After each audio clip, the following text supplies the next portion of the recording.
My name is Angela. My name's Leanne, What are you majoring in? business management. Awesome. Go ahead and grab you a seat. So how are you doing today? Good, how are you? I'm doing pretty good. As you know, we have a business management position open. And I was looking over your application and said that you was interested. Are you still interested, I guess? Yes, ma'am. Okay. We're going to go ahead and start with some general questions. In your own words, how would you describe yourself? I'm a very outgoing, trustworthy person, and I am known for planning. That's one of my biggest things. I always plan ahead. Okay, that's a good quality to have. How has your education prepared you for this career? Well, I'm still going to school for business management, but it has taught me the proper way to communicate with people, Okay. but not only in work, from home too. So Awesome. it's been a great key to have. That's very good. That's a good quality to have. When did you graduate high school? Well, if you're asking if I have my high school diploma, I do. Awesome. Are you over the age of 18? Okay. Why do you choose the career you're pursuing now?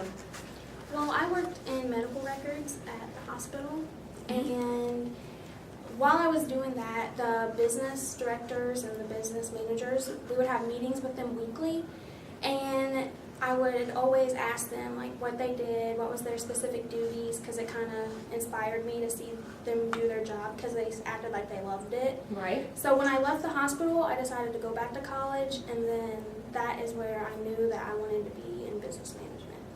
That sounds really good. So you had some people that kind of showed you the ropes a little bit. Yep, kind of Awesome. pushed me. Okay. Describe a time when you set your heights too high or too low. Well, in high school, I worked at a clothing store, Maurice's, and you had to have so many credit card apps a day in order to meet a goal. Well, one day I did super good, so I set my goal the next day for double that, which was the wrong thing to do. The next day I was so stressed out, that's all I could focus on was meeting. I didn't just want to meet my goal, I wanted to double it. Well, I ended up like 2 away, so I got really close, but the whole day I wasn't focusing on customers in general. I was focusing on, do they need a credit card? How am I going to get this? What's the right way to approach them? Right. Until I was just stressed out the whole time. That's okay. It does happen quite a bit. Give me an example of a time when you tried to accomplish something and you failed. Well, that's kind of going back to the hospital.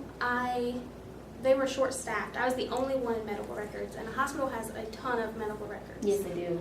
So I work an 8-hour shift. I stayed 8 hours after my shift to try to catch up on previous work.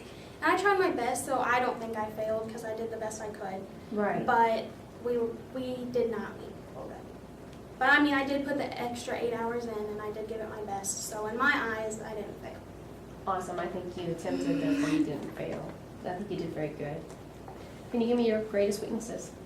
I will admit that talking in front of big groups, Mm-hmm. that does make me nervous, but I have came up with a strategy to try to blur the people out and focus on the topic that I'm trying to share. That does actually help. But don't picture them naked and Right. It just doesn't work. It makes you laugh too much. Do you smoke or use alcohol? Have you had trouble with that in the past at this job? We did have a couple people that did fail the drug test. If you're asking if it bothers me, it doesn't. I'd prefer not to work around it though. Awesome, because I don't allow it in the company. Are you able to comply with the company's substance abuse policies? Absolutely, because those ensure the workplace is safe. Absolutely. I don't want somebody going around driving a forklift and running into things. Could you tell me what's your typical way of dealing with conflict and give me an example? Well, I'm a photographer right now, and sometimes my clients will either misread or misinterpret the price list. So when they get there, they might have a check or the wrong amount, and they might get mad about it. So I try to ensure them that I will either give them a future discount or try to throw in something extra to make sure that they're going to be a returning client. Very good. So I don't lose them. Very good. Very good. Well, good luck with that as well on the side. Can you tell me about a time you were able to successfully deal with another person, even when that individual may have not personally liked you, and you may not have personally liked them? Yes. When I was working at the hospital, there was an actual individual that I personally knew outside of work. We had some disagreements outside of work.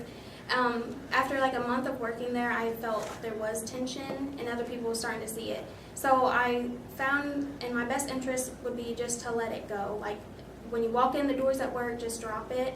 It actually, when I did that, it actually built our friendship back and it made us work as a more productive team. Very good, very good. Yes, you have to leave outside of work, Absolutely. Yeah. Can you give me an example of a time where you had to make a split-second decision? Yeah, in medical records, we had to deliver the charts downstairs to different fields. Right. When I did that, there was a lady actually there complaining that she had never received her medical records, a copy of them for her insurance. And instead of explaining to her why she didn't get them, even though it was prior to my employment, I just made the decision to go hurry up, go find them, copy them, and personally hand them to her so she didn't take it to higher. Awesome. Way to go with that. Eliminate the problem right then and there. I like that. Can you tell me about a time when you missed an obvious solution to a problem? Yes. We have, the receptionist would make the patient's charts for medical records. Well, once we got them, we collected them 3 times a day. Every 3 times, we would have to make copies of every chart. So the easiest solution would have been to just have the receptionist make the copy as she was putting the chart together. It took us a long time to figure that out. But you did figure it out, so that's always good. Okay, we only have 5 questions left. What qualities do you have that would make you a good manager? I love to motivate people, to try to have them, push them to the edge where they work their best. Right. I'm really good about planning group events. So Okay. as a manager, I think our teamwork would be really productive because I'm a strong leader. I like teamwork as well. What training methods would you prefer if you were selected for this position? I would prefer someone to guide me one-on-one, just to make sure I fully understand my duties rather than a computer, because you might misinterpret things. Absolutely. It's kind of like a text message. There's not Right. feelings or emotion attached to it, therefore it's kind of could be misunderstood. Gotcha. Talk about the balance between not micromanaging but still being involved enough to catch problems easily. How'd you address that issue?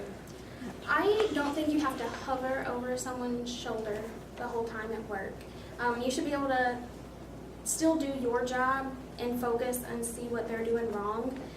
If you take notes, then you could discuss it in meetings or maybe after they're done with their customer. Therefore, they understand and it isn't a rush decision. You're not talking about it in front of clients. That is very good. That's very good. You do need to be able to have one-on-one conversations with individuals sometimes. Can you tell me about a management mistake that you have made in the past? What would you do differently if you had the chance? When I first started photography out, I wasn't aware of the proper way to respond, not the professional way. Right. Now, if I would know now what I knew then I think my business would have started out stronger. Okay. So your just the business is doing better already? Yes, Awesome. just from the few keys that I learned from college education. That's really good. I'm glad that you're learning something. That's good. How would you discipline an insubordinate employee? Definitely give them at least 3 chances. The first chance, you don't want to just automatically kick them out. Try to have a policy ready for them. If they can't guide or go by those, then let them go after the warning or a write-up and then fire. Okay. Well, that sounds pretty much like company policy that we have here. Ms. Ian, it was very nice to meet you today, and thank you for coming in for the interview. Thanks for your time. We're going to be looking over your background stuff and check it out and see what we think, okay? Thank you. You have a great wonderful day. day.